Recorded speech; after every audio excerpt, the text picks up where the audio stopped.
এটা সাম্প্রদায়িক উস্কানিমূলক, একটা মুসলিম বিরোধী এই উস্কানিমূলকভাবে সেই নীতি তারা প্রণয়ন করতে চলেছে।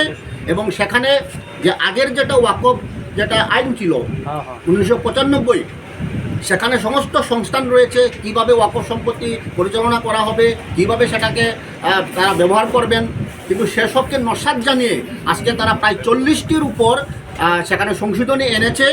এবং বিশেষ করে সেখানে যে তাদের যে কাউন্সিল এবং তাদের যে যেটা কমিটি রয়েছে তাদের যে ক্ষমতাগুলিকে সেটা খর্ব করা হয়েছে এবং বিশেষ ক্ষেত্রে সরকারি আমলাদের হাতে সেই ক্ষমতাগুলি তুলে দেওয়ার চেষ্টা করা হয়েছে।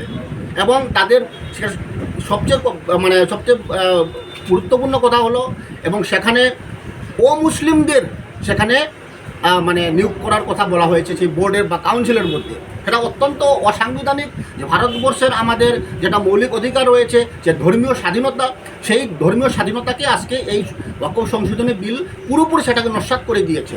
এবং তার বিরুদ্ধে আজকে আমরা ত্রিপুরা জন অধিকার সংগ্রাম পরিষদ, আমরা ভারতবর্ষের অন্যান্য যে বিভিন্ন গণতান্ত্রিক অংশের মানুষ সে সোচ্চার হয়েছেন, আমরাও তার বিরুদ্ধে আমরা সোচ্চার হয়েছি। আমরা এই ওয়াকফ বিল অবিলম্বে, একটা সাম্প্রদায়িক বিল, একটা অসাংবিধানিক বিল, সেই ওয়াকফ বিল অবিলম্বে প্রত্যাহার করা হোক, এই আমরা দাবি রাখছি। এবং পাশাপাশি এবং আমাদের ত্রিপুরা রাজ্যেও এবং সারা ভারতবর্ষে যেখানে বিভিন্নভাবে ওয়াকফ সম্পত্তিগুলো সরকারি বেসরকারিভাবে যেটা বেদখল হয়েছে সেটা পুনরুদ্ধার করা হোক। আমাদের ত্রিপুরা রাজ্যেও আমরা লক্ষ্য করেছি বিভিন্নভাবে সরকারি বেসরকারিভাবে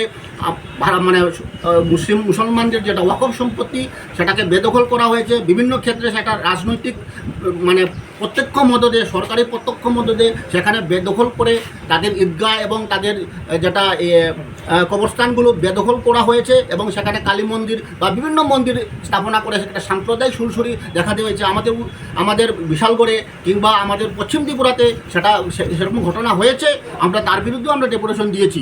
তো আমরা চাই অবিলম্বে ওয়াকফ সংশোধনী বিল প্রত্যাহার করা হোক এবং ত্রিপুরা রাজ্যের সমস্ত অংশের দলমত নির্বিশেষে গণতান্ত্রিক মানুষদেরকে সবাইকে আমরা আহ্বান জানাই, আসুন ভারতবর্ষের যেটা বৈচিত্র্যের মধ্যে ঐক্য, যেটা বহুত্ববাদী যেটা আমাদের নীতি এবং আমাদের সংবিধানকে রক্ষা করতে হবে এবং বিজেপি RSSের যেটা সাম্প্রদায়িক ফেসিবাদী সেটা নীতি এবং তাদের কর্পোরেটদের তাদের নীতি সেটাকে প্রতিহত করতে হবে।